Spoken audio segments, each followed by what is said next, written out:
Hi ಸ್ನೇಹಿತರೆ, ನಮಸ್ಕಾರ. ನೀವು ನೋಡ್ತಾ ಇದ್ದೀರಾ ಭೂಮಿ ಲೋಕ ಕನ್ನಡ ಯೂಟ್ಯೂಬ್ ಚಾನಲ್. ಫ್ರೆಂಡ್ಸ್, ಇವತ್ತು ಒಂದು ಸೂಪರ್ ಆಗಿರುವಂಥ ಪಲಾವ್ ರೆಸಿಪಿನ ಮಾಡ್ತಾ ಇದ್ದೀನಿ. ಈ ರೆಸಿಪಿನ ಮಾಡೋದಕ್ಕೆ ನಾನಿಲ್ಲಿ ಪನ್ನೀರನ್ನು ತೊಗೊಂಡಿದ್ದೀನಿ. ಅಲ್ಲ ಬೆಳ್ಳುಳ್ಳಿ ಪೇಸ್ಟ್, ಕೊತ್ತಂಬರಿ ಮತ್ತು ಸೋಯಾ ಚಂಕ್ಸ್ ಮತ್ತು ಗರಂ ಮಸಾಲೆಗಳನ್ನ ತೊಗೊಂಡಿದ್ದೀನಿ, ಡ್ರೈ ಮಸಾಲೆಗಳನ್ನ. ಮತ್ತು ತರಕಾರಿಗಳನ್ನ ನಾನಿಲ್ಲಿ ಈರುಳ್ಳಿ, ಟೊಮೆಟೊ, ಕೋಬೇಸ್ ಮತ್ತು ಕ್ಯಾರೆಟ್ ಮತ್ತು ಬೀಟ್ರೂಟ್ನ ಕಟ್ ಮಾಡಿ ಇಟ್ಕೊಂಡಿದ್ದೀನಿ. ಸ್ವಲ್ಪ ಹಸಿ ಮೆಣಸಿನ್ಕಾಯಿ ಕೂಡ ಕಟ್ ಮಾಡಿ ಇಟ್ಕೊಂಡಿದ್ದೀನಿ. ಇದು ಬೀಟ್ರೂಟ್ ಕಟ್ ಮಾಡಿ ಇಟ್ಕೊಂಡಿರ್ತಕ್ಕಂಥದ್ದು. ನಾನಿಲ್ಲಿ ಒಂದು ಎಲೆನ ತೊಗೊಂಡಿದ್ದೀನಿ. ಈ ಎಲೆ ಏನಪ್ಪ ಅಂತಂದರೆ, ಇದು ಇವಾಗ ರೈಸ್ಗೆಲ್ಲ ಹಾಕ್ತಕ್ಕಂಥ ಎಲೆ. ಈ ರೈಸ್ಗೆ ಈ ಎಲೆನ ಹಾಕಿದರೆ, ಇಲ್ಲಿ ನೀವು ನಾರ್ಮಲ್ ರೈಸ್ನ ಯೂಸ್ ಮಾಡಿಕೊಂಡ್ರೂ ಕೂಡ ಇದು ಬಾಸುಮತಿ ಥರ ಸ್ಮೆಲ್ ಬರುತ್ತೆ. ಅದಕ್ಕೋಸ್ಕರ ನಾನು ಈ ಒಂದು ಎಲೆನ ತೊಗೊಂಡಿದ್ದೀನಿ. ಇದೊಂದು ಚಿಕ್ಕ ಪ್ಲ್ಯಾಂಟ್ನ ನಾನಿಲ್ಲಿ ಮಣ್ಣಿನಲ್ಲೇ ಹಾಕ್ಕೊಂಡಿದ್ದೀನಿ. ಬೇಕಾದಾಗ ಕಟ್ ಮಾಡಿ ತೊಗೊಳ್ತೀನಿ. ಇವಾಗ ನಾನು ಕುಕ್ಕರ್ಗೆ ಸ್ವಲ್ಪ ಜೀರಿಗೆ, ಚಕ್ಕೆ, ಲವಂಗ ಎಲ್ಲನೂ ಹಾಕ್ಕೊಂಡಿದ್ದೀನಿ. ಇದೆಲ್ಲ ಹಾಕ್ಕೊಂಡಾದ್ಮೇಲೆ ಈ ಕಟ್ ಮಾಡಿರ್ತಕ್ಕಂಥ ಎಲೆನ ನಾನಿಲ್ಲಿ ಆಯಿಲ್ ಒಳಗಡೆ ಹಾಕ್ಕೊಳ್ತೀನಿ. ಇದು ನೀಟಾಗಿ ಆಯಿಲ್ ಒಳಗೆ ಫ್ರೈ ಆಯ್ತು ಅಂತಂದ್ರೆ ಇದು ಸ್ಮೆಲ್ ಚಂದ ಬಿಟ್ಕೊಳ್ತೈತಿ. ಆಮೇಲೆ ಇದಕ್ಕೆ ನಾನು ಕಟ್ ಮಾಡಿರೋಂಥ ಈರುಳ್ಳಿನ ಹಾಕ್ಕೊಳ್ತೀನಿ. ಉಳಿದಿರುವಂಥ ವೆಜಿಟೇಬಲ್ಸ್ ಎಲ್ಲನೂ ಹಾಕಿ ನೀಟಾಗಿ ಫ್ರೈ ಮಾಡ್ಕೊಳ್ಬೇಕು. ಈ ಎಲೆನ ಹಾಕಿ ನೀವು ಒಂದ್ಸಾರಿ ಪಲಾವ್ನ ಮಾಡಿ ನೋಡಿ, ಸಖತ್ತಾಗಿ ಇರುತ್ತೆ ಮತ್ತು ಟೇಸ್ಟ್ ಕೂಡ ಸಖತ್ತಾಗಿ ಬರ್ತೈತಿ. ಇದಕ್ಕೆ ನಾನಿಲ್ಲಿ ಜಾಸ್ತಿ ವೆಜಿಟೇಬಲ್ಸ್ಗಳನ್ನೇ ಹಾಕ್ಕೊಂಡಿದ್ದೀನಿ ಮತ್ತು ಸೋಯಾ ಚಂಕ್ಸ್ನ ಕೂಡ ಹಾಕ್ಕೊಂಡಿದ್ದೀನಿ. ಬರೀ ಪನ್ನೀರ್ ಅಷ್ಟೇ ಆದರೆ ಅಷ್ಟು ಕರೆಕ್ಟಾಗಿ ಬರೋದಿಲ್ಲ. ಸ್ವಲ್ಪ ವೆಜಿಟೇಬಲ್ಸ್ ಎಲ್ಲ ಜಾಸ್ತಿ ಆದರೆ ಚೆನ್ನಾಗಿ ಬರ್ತೈತೆ ಅಂಥೇಳಿ ಮಾಡ್ಕೊಂಡಿರುವಂಥದ್ದು.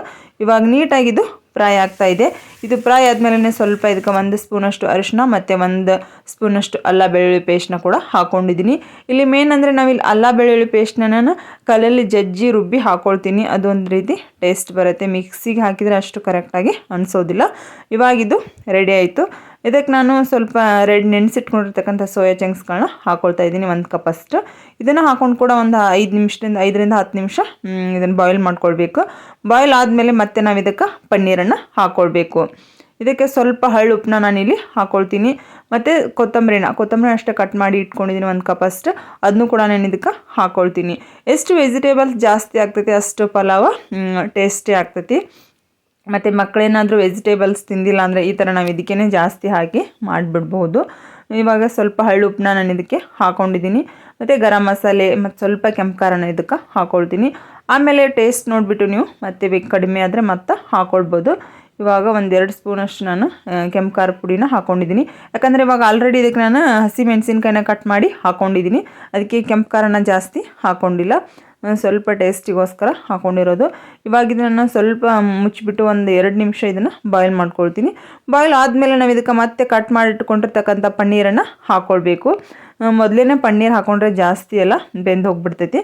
ಅದಕ್ಕೆ ಸ್ವಲ್ಪ ಪನ್ನೀರನ್ನು ಆಮೇಲೆ ಹಾಕ್ಕೊಳ್ತಾ ಇದ್ದೀನಿ. ಇವಾಗ ಇದೆಲ್ಲ ರೆಡಿ ಆದಮೇಲೆ ನಾನಿಲ್ಲಿ ಒಂದು 200 ಗ್ರಾಮಷ್ಟು ಪನ್ನೀರನ್ನು ಇದಕ್ಕೆ ಹಾಕ್ಕೊಳ್ತಾ ಇದ್ದೀನಿ. ಚಿಕ್ಕ ಚಿಕ್ಕದಾಗಿ ಕಟ್ ಮಾಡಿ ಇಟ್ಕೊಂಡಿದ್ದೀನಿ. ಇವಾಗಿದು ಎಲ್ಲ ರೆಡಿ ಆಯಿತು. ಆಮೇಲೆ ನಾನು ಇದಕ್ಕೆ ಅಕ್ಕಿನ ತೊಳೆದು ಆಮೇಲೆ ಮಿಕ್ಸ್ ಮಾಡ್ಕೊಳ್ಬೇಕು. ಪನ್ನೀರ್ ಹಾಕಿದ ಮೇಲೂ ಅಷ್ಟೇ 1-2 ನಿಮಿಷ ಬೇಯಿಸ್ಕೊಳ್ಬೇಕು. ಇವಾಗಿದು ರೆಡಿ ಆಯಿತು. ನಾವಿಲ್ಲಿ 2 ಗ್ಲಾಸಷ್ಟು ಅಕ್ಕಿನ ನಾನಿಲ್ಲಿ ತೊಗೊಂಡಿದ್ದೀನಿ. ಅದೇ ಪ್ರಮಾಣದಲ್ಲಿ ಏನಂದರೆ ನಾವು 2 ಗ್ಲಾಸ್ ಅಕ್ಕಿ ತೊಗೊಂಡ್ರೆ ಅದಕ್ಕೆ 4 ಗ್ಲಾಸಷ್ಟು ನೀರನ್ನು ಹಾಕ್ಕೊಳ್ಬೇಕು. ನಾನಿಲ್ಲಿ ಜೀರಾ ರೈಸ್ನ ತೊಗೊಂಡಿದ್ದೀನಿ. ಆದರೆ ಇದರ ಸ್ಮೆಲ್ ಮಾತ್ರ ಬಾಸುಮತಿ ಅಕ್ಕಿ ಥರನೇ ಬರ್ತಾ ಇದೆ. ಯಾಕೆಂದರೆ ನಾನಿಲ್ಲಿ ಬಾಸುಮತಿಲಿ ರೈಸ್ಗೆ ಹಾಕುವಂಥ ಎಲೆನ ಯೂಸ್ ಮಾಡ್ಕೊಂಡಿರೋದ್ರಿಂದ. ಇವಾಗ ನಾನು 2 ಗ್ಲಾಸಷ್ಟು ಅಕ್ಕಿ ತೊಗೊಂಡಿದ್ದೀನಿ. ಅದಕ್ಕೆ 4 ಗ್ಲಾಸಷ್ಟು ನೀರನ್ನು ಅಳತೆ ಮಾಡಿ ಪ್ರಮಾಣದಲ್ಲಿ ಹಾಕ್ಕೊಳ್ತೀನಿ.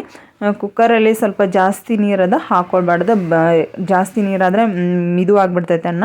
ಅದಕ್ಕೋಸ್ಕರ ಕರೆಕ್ಟಾಗಿಯೇ ಹಾಕ್ಕೊಳ್ತಿದ್ದೀನಿ. ಸ್ವಲ್ಪ ರೈಸ್ ಮಿದು ಬೇಕನ್ನೋರು ಒಂದು ಅರ್ಧ ಕಪ್ಪಷ್ಟು ನೀರನ್ನ ಜಾಸ್ತಿ ಹಾಕ್ಕೊಳ್ಬೋದು. ಇವಾಗ ನಾನು ಇದಕ್ಕೆ ನೀರನ್ನ ಹಾಕ್ಕೊಳ್ತಾ ಇದ್ದೀನಿ. ನೀರು ಹಾಕಿ ಆದಮೇಲೆ ನಾವು ಇದನ್ನು ಉಪ್ಪು ಖಾರ ಎಲ್ಲನೂ ಒಂದ್ಸಾರಿ ಟೇಸ್ಟ್ ನೋಡಿಬಿಟ್ಟು ನಿಡ್ಲನ್ನ ಕ್ಲೋಸ್ ಮಾಡಿದರೆ ಆಯಿತು. ನಮಗೆ ಸಖತ್ತಾಗಿರುವಂಥ ಒಂದು ಪನ್ನೀರ್ ಪಲಾವ್ ರೆಡಿ ಆಗುತ್ತೆ. ಇವಾಗ ನೀವು ನೋಡ್ತಿರ್ಬೋದು ಕಲರ್ ಎಷ್ಟು ನೀಟಾಗಿ ಬಂದಿದೆ ಅಂತ. ಬೀಟ್ರೂಟ್ ಹಾಕಿರೋದ್ರಿಂದ ಸಖತ್ತಾಗಿ ಕಲರ್ ಬಂದಿದೆ. ಇವಾಗ ರೆಡ್ಡಿಶ್ ಆಗಿ ಬಂದೈತಿ.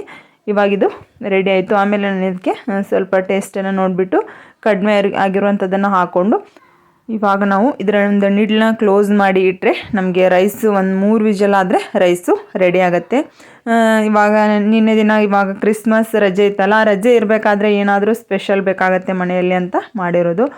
ಪನ್ನೀರ್ ಮಸಾಲೆ ಮತ್ತು ಚಪಾತಿ ಜೊತೆ ಒಂದು ಪನ್ನೀರ್ ಪಲಾವ್ ರೆಡಿ ಆಯಿತು ನೋಡಿ ಫ್ರೆಂಡ್ಸ್. ಇದು ನಮ್ಮ ಮಧ್ಯಾಹ್ನದ ಊಟಕ್ಕೆ ತಯಾರಾಗಿರ್ತಕ್ಕಂಥ ಡಿಶ್.